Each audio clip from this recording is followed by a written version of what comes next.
Alwar NEB थाना police ने कुख्यात अपराधी लॉरेंस बिश्नोई के नाम से धमकी देने वाले आरोपियों को गिरफ्तार किया है। पुलिस ने 2 आरोपियों को 72 घंटों के अंदर गिरफ्तार कर लिया। पुलिस अधीक्षक आनंद शर्मा ने जानकारी देते हुए बताया कि प्रार्थी ओम प्रकाश रुद्राक्ष मार्बल व्यापारी की दुकान पर मैनेजर था, जिसने थाने पर आकर रिपोर्ट पेश की। उसके एक व्हाट्सएप नंबर पर मैसेज आया जिसमें 30 लाख रुपए की मांग की तथा नहीं देने पर मारने की धमकी दी और उनके नंबर पर दुकान, मकान, हथियारों तथा गोलियों की फोटो भेजी। आरोपी स्वयं को लॉरेंस ग्रुप का बता रहा था। इस पर प्रकरण दर्ज कर अनुसंधान किया, जिस पर टीम द्वारा फिरौती मांगने वाले शख्स की तलाश की गई और इटावा उत्तर प्रदेश से 2 व्यक्तियों को गिरफ्तार किया गया। देखिए, शनिवार को शहर के एक व्यापारी हैं, उनको व्हाट्सएप पर धमकी दी थी और खुद को एक गैंग का मेंबर बताते हुए उनसे 30 लाख की फिरौती मांगी थी और वरना उनको मारने की, जान से मारने की धमकी दी थी। इस पर कार्रवाई करते हुए जो प्रोबेशनर IPS अमित जैन, उनके नेतृत्व में और बने सिंह जो सब इंस्पेक्टर प्रोबेशनर हैं, उनके नेतृत्व में एक टीम का गठन किया, जिसको CO सिटी ने लीड किया। और उस टीम ने जो धमकी देने वाले हैं उनको आइडेंटिफाई करके और गिरफ्तार किया है। बेसिकली इसमें जो मुख्य आरोपी है वो रवि उर्फ नैना, जो कि इन्हीं व्यापारी का नौकर था पूर्व में, और इन्होंने उनको चोरी करते हुए पकड़ा था और उसके बाद नौकरी से निकाल दिया था। वो व्यक्ति जो है डिसग्रंटल्ड होकर के उत्तर प्रदेश में इटावा में गया और वहाँ उसे एक बदमाश मिला जिसका नाम है मनोज उर्फ पुत्र पन्ना लाल। मनोज उत्तराखंड जेल से कुछ दिन पहले ही छूटा है, ऐसे ही फिरौती मांगने के मामले में। तो इसकी पहचान हुई उससे और इसने कहा कि मेरे जो सेठ हैं उनके पास बहुत पैसा है और मैं उनको सबक सिखाना चाहता हूँ, तो तुम उनसे इस प्रकार। तो इन दोनों ने मिलकर के ये फिरौती वाला कॉल किया था, जिनको हमने तुरंत मुकदमा दर्ज किया और तुरंत पकड़ लिया है। जो लॉरेंस गैंग का इसने क्लेम किया था, उस गैंग से इन दोनों ही का कोई लेना देना या कनेक्शन नहीं है। केवल अखबारों में लॉरेंस का नाम पढ़ के और उसको एक बड़ा क्रिमिनल होने की वजह से इन्होंने उसके नाम का इस्तेमाल किया टेरर क्रिएट करने के लिए। अलवर में नगर परिषद की पूर्व सभापति बीना गुप्ता सोमवार को नगर परिषद कार्यालय पहुंची। आपको बता दें कि बीना गुप्ता नवंबर 2022 में ACB से ट्रक होने के बाद निलंबित हुई और अप्रैल 2023 में पद से बर्खास्त होने के बाद अचानक नगर परिषद कार्यालय पहुंची। उन्होंने बताया कि वो सभापति की कुर्सी संभालने आई थी, लेकिन चैम्बर पर पहले से ताला लगा हुआ मिला, यहाँ तक कि ताला नहीं खोला गया। वो कई घंटे तक सभापति चैम्बर के बाहर कांग्रेसी पार्षदों के साथ बैठी रही। जब कमिश्नर नहीं आए और ताला भी नहीं खोला गया तो पूर्व सभापति कलेक्टर के पास पहुंची। नगर परिषद के कांग्रेसी पार्षद भी उनके साथ रहे। पूर्व सभापति बीना गुप्ता ने बताया कि उनके पास न्यायालय के आदेश हैं। 2 महीने पहले ही न्यायालय ने उनकी बर्खास्तगी के आदेश निरस्त कर दिए हैं।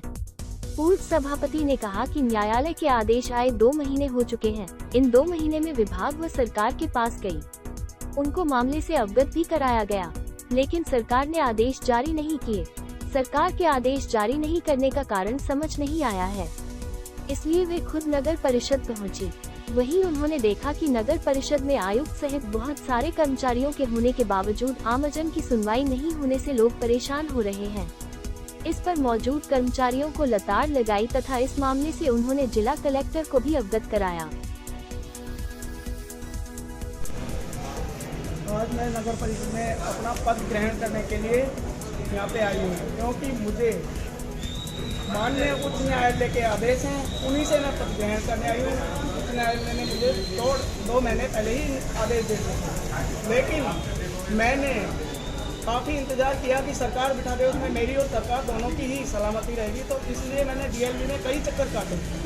उन्होंने मुझे आश्वासन दिया आज बिठाते हैं, कल बिठाते हैं, लेकिन मैंने सुनवाई नहीं की।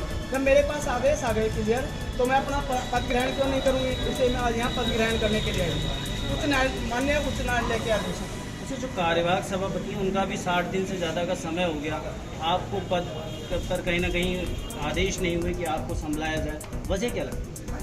अब ये वजह का मुझे पता नहीं है, लेकिन मैंने जब ये कदम उठाया है कि जब मैं सभापति बन चुकी, पहले निलंबित थी तब भी सभापति थी, और आज मैं क्लियर मेरे आदेश आए हुए हैं 2 महीने 8 दिन से, उसके बाद भी चुनाव की घोषणा कर दी, जो कि होना ही नहीं है। मैंने तो ये इंतजार किया DLB बिठाए, मुझे DLB बिठाए, मेरे को 2 महीने हो गए चक्कर लगाते। DLB में मैं भी गई, मेरे वकील को भी भेजा मैंने। जब से मेरे माननीय उच्च न्यायालय के आदेश आए हैं तब से मैंने यही सोचा मैं DLB के थ्रू ही बैठूँ। लेकिन अब जब इन्होंने जानबूझ के इतना बड़ा कदम उठाया है कि पद रिक्त नहीं है और चुनाव की घोषणा कर दी, तब मैंने अपना पद ग्रहण करने के लिए आगे कदम बढ़ाई। अच्छा, ये भी कहा जा रहा है कि 2 महीने तक आप इसलिए इंतजार तो हमने तो सोचा कि हमें डीएलपी बिठाए, उसमें हमें ज़्यादा अच्छा लगेगा, लेकिन ये पद जैसे ही इन्होंने पद रिक्त किए हैं तब मुझे ये कदम उठाना पड़ा, नहीं अभी भी मैं इंतजार करता हूँ। अच्छा, अब भी ताला लगा हुआ है, आना चाहिए। आपको लग रहा है कि कोई सोची समझी रणनीति है?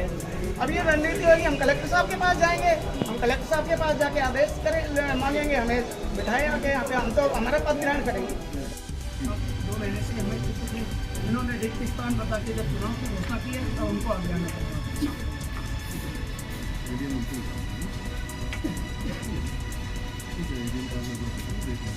हम सुबह से नगर परिषद में हमारा अधिकार के लिए हमने चार्ज लेने के लिए बैठे हुए थे, लेकिन नगर परिषद वालों ने सुबह से लोग लगा के आयुक्त गायब है, सभी अधिकारी गायब हैं, ताला बंद है, वहाँ का कोई मिला नहीं। तो हम कलेक्टर साहब के पास, जिला कलेक्टर साहब ने हमें ये आश्वासन दिया है कि इसकी एग्जामिन करवा लेता हूँ मैं एडीएम साहब से, और मैं बोल दूँगा मैं पार्टी नहीं हूँ, कमिश्नर पार्टी है इसमें और सरकार पार्टी है, तो कमिश्नर और पार्टी में एग्जामिन करवा के और आपको भिजवा देता हूँ। अगर इसमें समय लगता तो आपकी क्या रणनीति रहेगी? समय नहीं लगने देंगे हम, समय लगेगा तो कौन टाइम लगाएंगे। अलवर जिले के लक्ष्मणगढ़ कस्बे में नगर पालिका द्वारा आज कस्बे में अतिक्रमण हटाओ अभियान के अंतर्गत दर्जनों जगह अतिक्रमण हटाकर रास्ते को अतिक्रमण मुक्त कराया।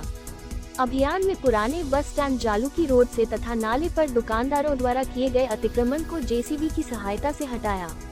नगर पालिका अधिशासी अधिकारी जगदीश कीचड़ के निर्देशन में पुलिस जाब्ते के साथ एसआई राहुल मीना, कुलदीप मीना, चेतराम मई 3 सफाई निरीक्षक एवं सफाई कर्मचारियों की टीम 11 बजे जेसीबी, लोडर व ट्रैक्टर ट्रोलियां लेकर मोदी पेट्रोल पंप के corner Bhagat Singh circle Jaluki road पर पहुंचे।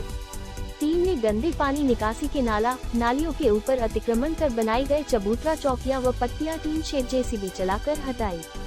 अतिक्रमण हटाने के संबंध में अधिशासी अधिकारी से यह जानकारी चाहिए तो उन्होंने बताया कि संभागीय आयुक्त के इस निर्देश के आधार पर बरसाती मौसम को ध्यान में रखते हुए गंदे पानी की निकासी व नाली व नालों की सफाई व्यवस्था के लिए उन पर किए गए अतिक्रमण को हटाने का अभियान चलाया गया है। उक्त आदेश की पालना में नाले नालियों को अतिक्रमण मुक्त करवाया गया है। कार्यवाही के दौरान बड़ी संख्या में लोग एकत्रित हो गए। नगर पालिका प्रशासन को कोई विरोध नहीं सहना पड़ा। थानाधिकारी श्रीराम मीना के नेतृत्व में पुलिस बल तैनात रहा। इस संबंध में मनोज सैनी ने अतिक्रमण हटाने के नाम पर की गई कार्यवाही पर आक्रोश व्यक्त करते हुए कहा कि पालिका प्रशासन ने पक्षपात पूर्ण व्यवहार किया है। जहां नाला नालियों पर वर्षों से अतिक्रमण है वो नहीं हटाए गए हैं। पालिका प्रशासन ने कहा है कि इस अभियान की अभी शुरुआत है, यह अभियान सभी रोडों पर भी जारी रहेगा। पानी निकासी मार्गों से अतिक्रमण मुक्त करवाने के लिए सर्वे करवाकर अतिक्रमण हटाओ अभियान बदस्तूर जारी रहेगा।